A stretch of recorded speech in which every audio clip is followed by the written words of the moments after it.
de com uma coleção nova. É motivo que nós vai cambiar o conteúdo existente que nós temos na exposição permanente para o seguinte. Nós vai focar em 3 pontos. O ponto está para sonar prático. Nos contratos com a coleção que nós temos agora aqui, lastimamente a terminar, a expire, necessitamos nós temos algo novo para apresentar. E de 2 pontos está a influência da pandemia COVID-19. E de 3 pontos está o museu a crescer e também nós a crescer de um museu chiquito vira um instituto nacional.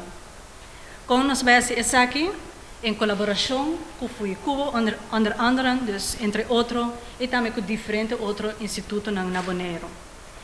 Nossa investigação está baseada em história e gerência. E aqui que vai ter a coleção que nós vamos apresentar novo, nós trazemos agenda indígena, colonialismo, gerência intangível, gerência tangível e também sistema de governação. Maneira de mirar a coleção nova tem tópicos comuns com o anterior, pero a diferença está agora nós vamos sair fora do ponto de vista da comunidade boneriana.